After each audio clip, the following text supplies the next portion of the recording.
एक अकेला टैंक एक वास्ट और सुनसान बैटलफील्ड पर खड़ा हुआ एक हेविली आर्मर्ड बीस्ट। हिस्टोरिकली देखा जाए तो एक कॉम्बैट व्हीकल बिल्कुल ऐसे ही एक लोन वुल्फ की तरह ऑपरेट करता था। सही कहा।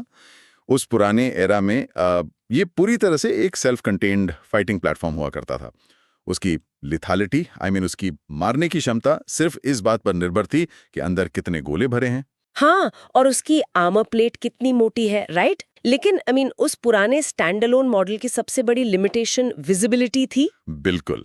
अगर दुश्मन अगली पहाड़ी के ठीक पीछे छुपा है तो ये टैंक टेक्निकली बिल्कुल ब्लाइंड होता था।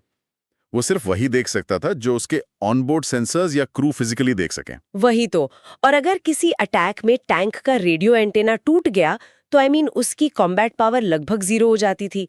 वो प्रैक्टिकली ग्राउंड पर एक मूविंग मेटल बॉक्स बनकर रह जाता था। एग्जैक्टली।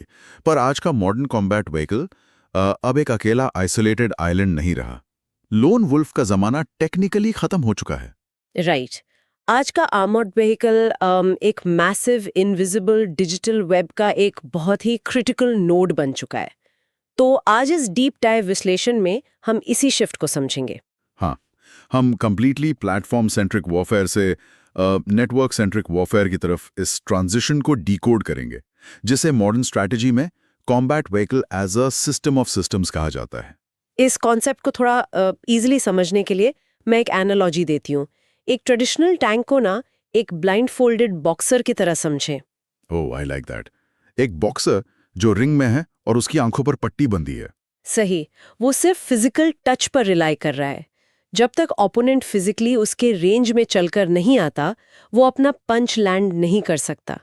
लेकिन सिस्टम ऑफ सिस्टम्स मॉडल में ऐसा नहीं है। नहीं, बिल्कुल नहीं। वही बॉक्सर अब अकेले नहीं लड़ रहा। उसके पास अब दर्जनों मिनिएचर कैमरास यानी ड्रोन्स हैं जो रिंग के ऊपर होवर कर रहे हैं। हाँ, और एक कोच भी है कमांड एंड कंट्रोल के रूप में, जो लगातार उसके कान में विस्पर कर रहा है कि अपोनेंट का अगला मूव क्या होगा। एग्जैक्टली। और ब्लाइंडफोल्ड होने के बावजूद वो एक परफेक्ट नॉकआउट ब्लो लैंड कर सकता है, क्योंकि वो इस कनेक्टेड इकोसिस्टम का हिस्सा है।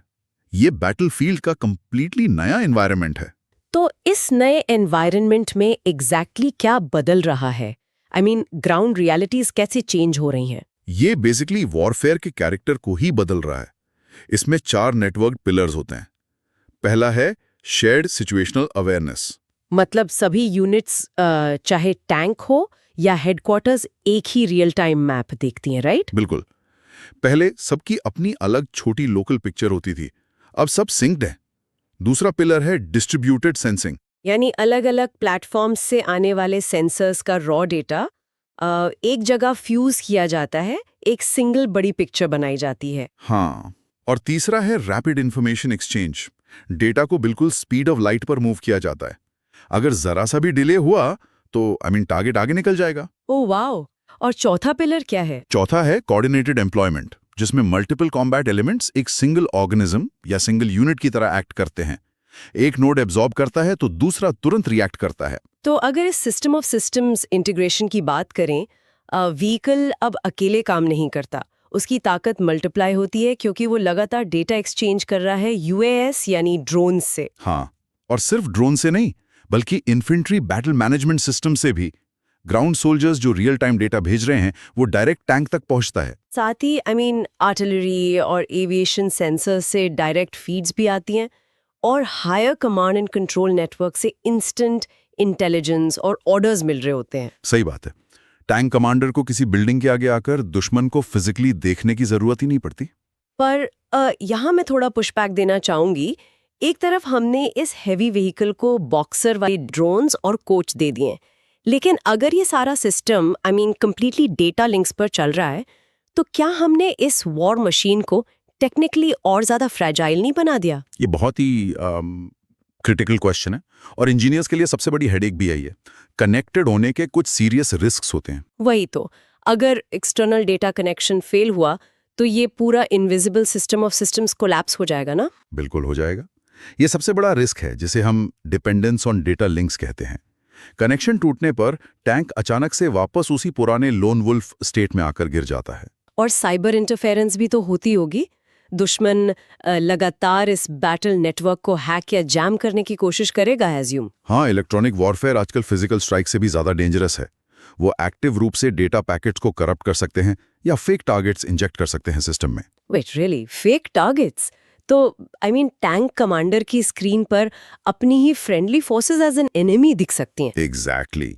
और इसका एक तीसरा और सबसे बड़ा रिस्क है इंक्रीज्ड इलेक्ट्रोमैग्नेटिक सिग्नेचर, जो एक्चुअली ग्राउंड पर बहुत फेटल साबित होता है। ये थोड़ा कॉम्प्लेक्स लग रहा है। इलेक्ट्रोमैग्नेटिक सिग्नेचर का प्रैक्टिकल मतलब क्या हुआ यहाँ पर? देखिए, सोचिए कि एक डीप डार्क जंगल है, पिच ब्लैक, और एक इंसान अपनी टीम से कांटेक्ट करने के लिए एक इंटेंस फ्लैशलाइट स्काई की तरफ पॉइंट करता है। अच्छा, तो टीम को सिग्नल तो मिल जाएगा, लेकिन जंगल में छुपे दुश्मन को भी वो इंटेंस बीम हजारों मीटर दूर से दिख जाएगी? Exact same phenomena digital warfare में होता है, जब एक व्हीकल लगातार ड्रोन्स, इन्फेंट्री और हेडक्वार्टर्स से डेटा एक्सचेंज करता है। ओह, मैं समझ गई।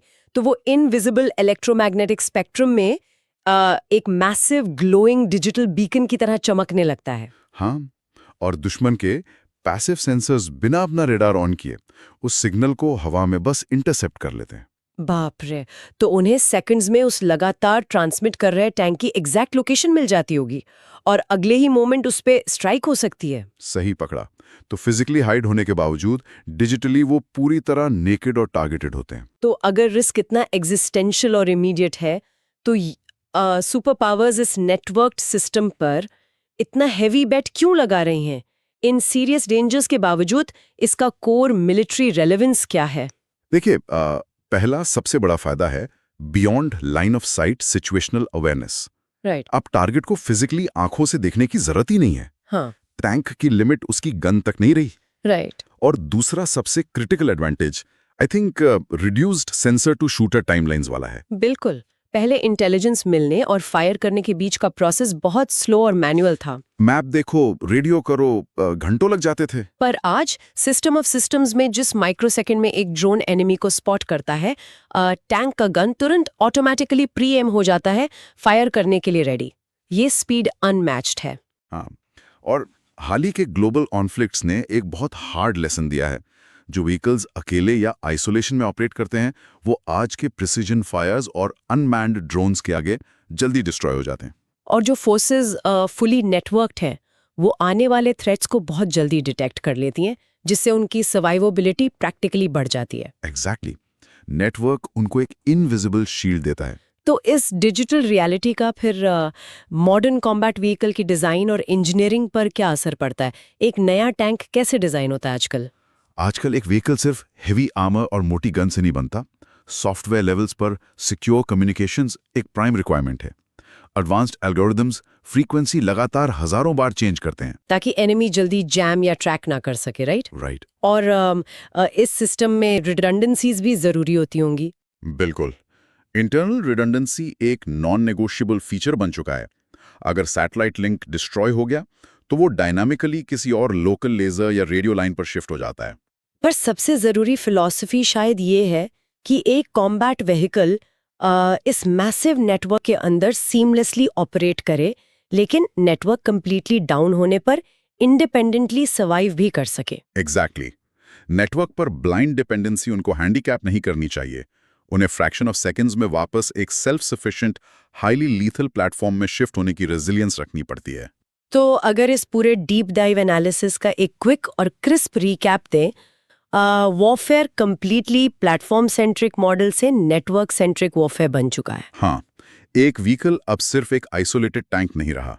वो यूएस इन्फेंट्री और आर्टिलरी जैसे बड़े सिस्टम ऑफ सिस्टम्स का एक क्रिटिकल नोड है। और इस एवोल्यूशन का primary advantage reduce sensor to shooter timelines और बहुत ही accurate beyond line of sight situational awareness है। लेकिन उसके साथ साथ साइबर अटैक्स और हेवी इलेक्ट्रोमैग्नेटिक सिग्नेचर्स जैसे नए और डेंजरस रिस्क्स भी आते हैं, जिन्हें एडवांस्ड सिक्योर डिजाइन से मैनेज करना कंपल्सरी है। बिल्कुल सही। तो इन सारी बातों और रियलिटीज को देखते हुए आज के इस विश्लेषण को एक फाइनल प्रोवोकेटिव थॉट के साथ एंड करते हैं, जिसमें थोड़ी डीप क्रिटिकल थिंकिंग है। जरूर। वो फाइनल थॉट क्या है? अगर एक कॉम्बैट व्हीकल एक परफेक्ट सिस्टम ऑफ सिस्टम्स का हिस्सा है और सब कुछ परफेक्टली और सीमलेसली कनेक्ट हो रहा है, लेकिन स्ट्रिक्टली उसी हैवी डेटा ट्रांसमिशन की वजह से उसका इलेक्ट्रोमैग्नेटिक सिग्नेचर इतना मैसिव हो जाता है कि एनिमी उसे आसानी से माइल्स दूर से पिनपॉइंट कर सके। सही बात है। ये एक बहुत बड़ा पैराडॉक्स है। हाँ, तो सवाल यही है कि सच में इस फ्लॉलेस डिजिटल नेटवर्क ने व्हीकल की सर्वाइवलिटी को प्रैक्टिकली बढ़ाया है, या उस मैसिव रेडियो नॉइज ने उससे उस ब्रूटल बैटलफील्ड पर डिटेक्ट करने के लिए सबसे ग्लोइंग, सबसे विजिबल टारगेट बना दिया है। इस थॉट पर जरूर गौर फरमाइए।